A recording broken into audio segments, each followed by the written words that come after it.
Break के बाद एक बार फिर आपका स्वागत है। आप देख रहे हैं खास खबर और हम ब्रेक से पहले बात कर रहे थे कश्मीर के हालात पर, पत्थरबाजी, कोर्ट का दखल, और अब हम बात करेंगे नक्सली हमलों की। 10 राज्य प्रभावित हैं इस वक्त और बड़ी संख्या में जिले हैं, यानी कि कहा जा सकता है कि 1/3 इंडिया का जो पार्ट है राज्यों का वो नक्सलिज्म से प्रभावित है। और कहां से चला ये दौर, वहां बेशक अब शांति वाली हो। पिछले दिनों अमित शाह वहां जाकर के जिसी नक्सलबाड़ी में खाना खा रहे थे वहीं से इसका उदय हुआ, लेकिन ये किसी ने सोचा नहीं था। और उस वक्त के जो आंदोलनकारी थे जब हिंसक रूप लिया तो उनमें भी धड़ेबाजी हो गई थी और उनका कहना था कि हमारा रुख ये नहीं है, हमारे अधिकारों को छीनना है लेकिन किसी की जान छीनना नहीं है।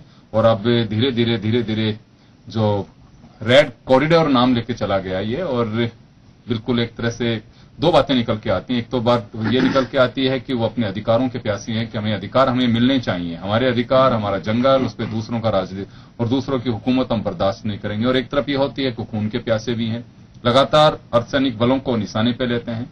अर्धसैनिक बलों का मुझे लगता है कि कोई ऐसी वजह नहीं हो सकती कि बेवजह वो उन पे दखल करके ऑपरेशन चला रहे हों, लेकिन हालात अब इस तरह के हो गए हैं कि दोनों ओर ही अविश्वास की कमी भी हो चुकी है। और इंटेलिजेंस क्या कर सकता है वहां, जब हालात कई जगह ऐसे हैं, छत्तीसगढ़ हो, चाहे झारखंड हो, आंध्र प्रदेश का एरिया हो, कई जगह ऐसी हैं कि जहां विचित्र स्थितियां बनी हुई हैं। और हमें लगता है कि इसका भी कोई सोल्यूशन होना चाहिए। क्या हो सकता है, क्या डायलॉग के जरिए हो सकता है? पहले भी पहल की है, कोशिशें की हैं, लेकिन आखिर नाकाम क्यों हो रही हैं, ये बड़ी वजह है। खैर चले, हमले के बाद राजनाथ सिंह ने क्या कहा वो जरा सुनिए और उसके बाद हम हमारे पैनल पे वापस लौटेंगे। सेक्रेटरी से भी हमारी बातचीत हुई है। घटना बड़ी है, बहुत ही दुखद है, बहुत ही दुर्भाग्यपूर्ण है और इसे मैं एक चुनौती भी मानता हूं। नहीं, विकास कार्यों में वो बाधा पैदा कर रहे हैं नक्सली, इसमें कहीं दो मत नहीं है। बहुत ही विडंबना है कि हमारी सरकार, हमारे प्रधानमंत्री जिन गरीबों तक हर सुविधाएं पहुंचाना चाहते हैं, उन सुविधाओं से उन गरीबों को वंचित करने की यह कोशिश है माओवादियों की। चलिए, राजनाथ सिंह कह रहे हैं कि सरकार पूरी मुस्तैदी के साथ है, प्रधानमंत्री से चर्चा हुई है, 8 मई को 10 राज्यों के मुख्यमंत्रियों को बुलाया गया है, वहां के ऑफिसर्स को बुलाया गया है और भविष्य की रणनीति इस पे बनेगी कि नक्सलियों से किस तरह से निपटा जाए, वहां शांति बहाली के क्या रास्ते हो सकते हैं, तमाम पहलुओं को लेकर के चर्चा की जाएगी। हम आपको बता दें कि छत्तीसगढ़ में पहले भी नरेंद्र मोदी जाकर के और वहां पे उन्होंने आह्वान किया था कि आपको गन नहीं, हल उठाना चाहिए और खेती करनी चाहिए। आपके विकास के लिए हम आपके साथ खड़े हैं, आप लोगों को विकास पे फोकस करना चाहिए, यहाँ पे स्कूल होनी चाहिए, नक्सलियों को पढ़ाने की वो पाठशाला नहीं होनी चाहिए जिसमें हथियारों की ट्रेनिंग दी जाए। खैर चलिए, हमारे पैनल पर लौटेंगे। ओम जी, मैं आपसे जानना चाहूंगा कि नक्सलिज्म पे आपने काफी एक बड़ा एक्सपीरियंस है पढ़ने लिखने का, आपने देखा भी होगा, बहुत सारी चीजें निकल करके आती हैं, जो आर्टिकल्स होते हैं उनमें क्या है वजह कि क्या वास्तव में ऐसी स्थितियां हैं कि हिंदुस्तान में विद्वानों की कमी नहीं है, किसी चीज की कमी नहीं है, कि ये क्या है कि अभी तक भी हमारे इतने 10 राज्य, इतने जिले प्रभावित हो रहे हैं, उसका कोई तोड़ नहीं निकल पा रहा है? देखिए, हिंदुस्तान में जो साम्यवादी आंदोलन प्रारंभ हुआ उसमें सीपीआई एक वक्त में जो मानता था कि हमें आजादी जो मिली है इसमें पार्टिसिपेट करना चाहिए। सीपीएम इसमें अलग राय रखता था। सीपीआई और सीपीएम ने दोनों ने पार्लियामेंट्रियन रास्ता अडॉप्ट किया, लेकिन एक तीसरे लोग थे जो मानते थे कि साहब हमें संविधान में दिए हुए जो अधिकार है वो हासिल हो नहीं रहे और आजादी निरर्थक है। इस आजादी को ठीक रूप से राजनीतिक और आर्थिक रूप से हासिल करने के लिए हमें हथियारबंद आंदोलन करना चाहिए। और ये उस वक्त बहुत पॉपुलर स्लोगन था जब चाइना के माध्यम से हिंदुस्तान में आया। और उसका परिणाम स्वरूप बंगाल के अंदर हमने देखा कन्हू सान्याल और चारू मजूमदार, 2 नाम है, और तीसरा जंगल संथाल है। ये लोग सीपीएम के कैडर के लोग थे। इन लोगों ने बगावत की सीपीएम से और ये सारा सिलसिला स्टार्ट हुआ। चारू मजूमदार कहते थे कि वर्ग शत्रु को खत्म कर देना चाहिए, तो उनकी तो खैर मृत्यु हो गई, उसके साथ साथ में चीजें भी खत्म हो गई। कन्हू सान्याल और जंगल संथाल, इन लोगों का कहना था कि नहीं, हमें जहां पर हमारे साथ में अगर दमन होता तो हमें उस दमन का मुकाबला करना चाहिए हथियारबंद क्रांति के साथ में। ये वो भी आज दोनों नहीं है, न चारू मजूमदार है, लेकिन आज भी एक थॉट है ये। तो खासतौर से ये वहां बलवती हो जाते हैं जहां पर आदिवासियों के बीच में, जहां पर उनकी जमीन, उनके जंगल, उनका वो सारा सिलसिला जब आप ले लेते हो, डेवलपमेंट का सिलसिला वहां पहुंचता नहीं है। और उनके बारे में एक राय है कि साहब जैसे नक्सली नाम की कोई चीज नहीं है, नक्सलबाड़ी तो वो बंगाल में है, नक्सलवाड़ी नहीं, वहां शांति हो चुकी है जहां से उदय हुआ था ये माओवादी इस ग्रुप का उदय भी नहीं हुआ था वहां पे कि इस तरह के हालात बनेंगे। एक वक्त में रहा, लेकिन उसके बाद में नहीं। ये जो माओइस्ट हैं, जिनको कहा जाता है माओइस्ट हैं, इनमें लंपट लोग ज्यादा हैं, उस तरीके की समझ वाले लोग कम हैं, और उसका नतीजा ये हो रहा है कि जहां पर भी बात होती है इस बात का ख्याल नहीं रखते कि हम किन पे आक्रमण कर रहे हैं, किन पे नहीं कर रहे हैं। गांव के गांव जो उनके साथ में रहते हैं, इसलिए रहते हैं कि उनको मालूम है कि शासन प्रशासन डेवलपमेंट के बजाय उनके साथ में अत्याचार का रास्ता अपनाता है। ये उनकी मान्यता है। कितना सच है, कितना सच नहीं है, अरुंधति राय, योगी, इन सब के आप किस्से देख लीजिए, उनकी रिपोर्ट्स देख लीजिए, उनके सारे सिलसिले देख लीजिए। शासन कुछ इस तरह की भाषा बोलने लगता है कि उनको शत्रु साबित कर दे। जो लिखने वाले हैं, समझाने वाले हैं, उनको भी। उसका नतीजा ये हो रहा है कि ये बढ़ता चला जा रहा है। तो इसको नियंत्रित करने का एकमात्र तरीका यही है। फिर जो कश्मीर में चर्चा की बात है, वही इनके बीच में भी आदिवासियों के साथ में चर्चा होनी चाहिए। उनके जंगल, उनके पशु, उनका एरिया जिस तरीके से छीन करके और खनन के इलाकों में दिया जा रहा है, खनन माफिया जिस तरीके से इनके इलाकों में सक्रिय हो रहा है, वो अपने आप में चिंता का विषय है। तो उनकी बातों को सुनने और समझाने वाला कोई दूसरा नहीं है। राजनेता कुछ ऐसी भाषा बोलते हैं कि उससे उनका दुख नजर नहीं आता। मेरा सवाल है यहाँ पे, हम खुद, मैं व्यक्तिगत रूप से भी जानना चाहता हूँ कि ऐसा क्या होता है कि फोर्स वहां नहीं पहुंच पाती है, वहां माइनिंग ब्लास्ट करके, लैंड माइनिंग से ब्लास्ट करके और व्हीकल्स को ही पूरी तरह से डिस्ट्रॉय कर दिया जाता है, कभी उन्हें डैमेज किया जाता है, और जो इलीगल माइनिंग वाले लोग हैं वो आराम से उनके बीच में होते हैं। तो या तो ऐसा नहीं कि कोई कॉकस ऐसा बना हुआ हो कि जो नक्सलियों और इस तरह के जो इलीगल काम करने वाले लोग हैं उनके बीच में कोई गहरी एक पैठ और गठबंधन बन रहा हो। आपने बिल्कुल ठीक पहचाना।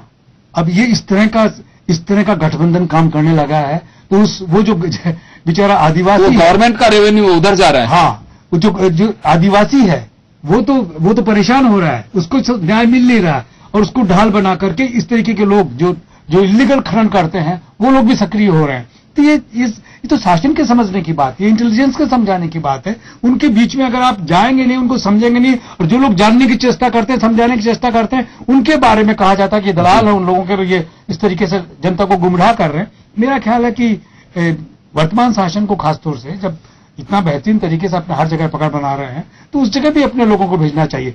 मेरा ख्याल है कि भारतीय जनता पार्टी ने तो आदिवासी कल्याण परिषद भी बनाई है, ऐसा कुछ संगठन भी बनाए जो आदिवासियों के बीच में काम करते रहे, उनसे जांच करवाना चाहिए, उनके बीच में जाना चाहिए। वापस लौटूंगा आपके पास में। प्रहलाद सिंह जी, आपकी भी कभी साथियों से बात होती होगी, हालांकि वो डायरेक्ट मिलिट्री का हस्तक्षेप नहीं है, लेकिन पैरामिलिट्री फोर्सेज वहां पे हैं। मैं जानना चाहूंगा कि देखिए, ऑपरेशन तब किए जाते हैं कि जब कहीं पे लगता है कि वहां पे कहीं कोई कैंप चल रहा है या फिर अटैक कर सकते हैं, उस पोजीशन में चलते हैं। बाकी तो अपने पेट्रोलिंग पे ज्यादा काम करते हैं वो लोग कि कहीं राहगीरों को तंग नहीं हो या जो डेवलपमेंट के काम चल रहे हैं उन्हें कोई परेशानी ना हो। कभी ये बात निकल करके आती है कि समझाइश की जो पहल की जाती है, सरकार की तरफ से कोशिशें की जाती होंगी, मतदान का जो वक्त आता है वो सब चीजें एक बिल्कुल निरर्थक साबित होती हैं और वो लोग डायलॉग के लिए आगे नहीं आते हैं, फिर आते हैं तो कोई चर्चा इस मुकाम तक नहीं पहुंच पा रही है कि पर्टिकुलर किसी एरिया में तो कम से कम शांति वाली हो सके, जिसके लिए कहा जा सके कि वहां के परिणाम देखिए, अब आप भी सुधरिए। नहीं, वहां पे सेनाकार उनका तो कोई है नहीं, सीआरपीएफ वगैरह पहले कोई हमले भी नहीं होते थे, वो अपने रास्ते पे रहते थे, जो इलाका उनको दिया जाता था उस इलाके में सर्चिंग करते थे। आदिवासी अपनी जगह रहते हैं, लेकिन उनका डिफाइड करना ये आदिवासी है या नक्सली है, ये करना फौज के लिए बड़ा मुश्किल है। वहां पे इंटेलिजेंस और राजनीतिक दोनों की दोनों फैल है। वहां पे राजनीतिक अपनी तरीके से बात करते हैं और इंटेलिजेंस वगैरह सिक्योरिटी क्लियर नहीं आती कि भाई ये नक्सली हैं और ये आदिवासी हैं। वो उनके साथ मिलकर के और जो खनन माफिया है ये उन पे हमले करवाते हैं कि यहाँ पे सेना और डेवलपमेंट ना हो, जिससे कि गवर्नमेंट की पकड़ में हम आए। तो ये एक बातें होती हैं, वो उसके अंदर करते रहते हैं। ये ज्यादा है नहीं वहां पे कि भाई सेना से दुश्मनी हो या फोर्स से कोई दुश्मनी नहीं। संगीता जी, आपके पास में आना चाहूंगा कि देखिए, प्रॉब्लम ये नहीं है कि आज अगर छत्तीसगढ़ में गवर्नमेंट बीजेपी की और सेंट्रल में फेडरल सिस्टम में हमारे गवर्नमेंट बीजेपी के है तो उसकी वजह से ऐसा हो रहा कि इनकी विचारधारा है। इश्यू ये नहीं है, और मुझे लगता है कि इस मामले पर राजनीति करनी भी नहीं चाहिए। आप लोगों ने तो आपके पार्टी के बहुत दिग्गज पूर्व मुख्यमंत्री और कई नेताओं को खोया भी है इसी तरह के अटैक में, सुकमा के पास में ही, जो कौन सी घाटी थी वो नाम मैं भूल रहा हूं उसका। ये हाँ बिल्कुल, उस वक्त बड़े बड़े लोगों को, छत्तीसगढ़ के नेताओं को खोया आप लोगों ने वहां पे। क्या बहाली की कुछ उम्मीद इस मायने में की जा सकती है कि लेसन किसी घटना से लिया जाना चाहिए कि वजह क्या है, उसकी डेप्थ में जाना चाहिए? ना आप लोग कभी गए और ना ये लोग जा रहे हैं।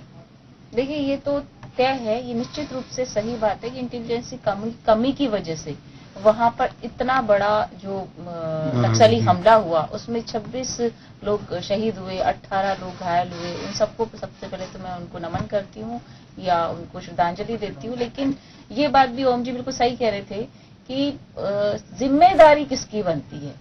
जिम्मेदारी उस क्षेत्र में जो सत्ता पर काबिज लोग हैं वो, और सेंटर में जो काबिज है वो, जिम्मेदारी और जवाबदेही भी सत्ता की ही बनती है। तो प्रशासन और सरकार को अब चाहिए कि इतना बड़ा हादसा हो गया, 26 लोग घायल हो गए और नक्सलवाद पे हम लगाम नहीं लगा पा रहे, तो कहीं ना कहीं हमारी इंटेलिजेंस की कमी के कारण इस तरह का जो हादसा हुआ। तो बात आप कह रहे हो राजनीतिक रूप नहीं देना चाहिए, तो राजनीतिक रूप देना तो देखो यहाँ पर इसलिए जरूरी हो जाता है कि जब ये लोग सत्ता में नहीं थे तभी इन्हीं तरह के मुद्दों को बड़ा हवा देते थे। और आज ही आप ये कहें कि हम चुप हो जाएं या हम कहें नहीं, तो जब हम ये चाहते हैं कि जब आप दोनों जगह आपकी सरकार है तो फिर भी आप चुप बैठे हैं। आप जनता का सिर्फ ध्यान भटकाने के लिए कहीं और ये कह रहे थे कि लाल बत्ती हटा दी। अरे जब सुकमा का हमला हुआ उस पर आप कुछ बोलने के लिए तैयार नहीं, कुछ कहने के लिए तैयार नहीं। आप ये मतलब जनता का ध्यान भटकाने के लिए आप किसी और मुद्दे पे बोलते हैं, लेकिन वहां के लिए आप कुछ नहीं कह रहे।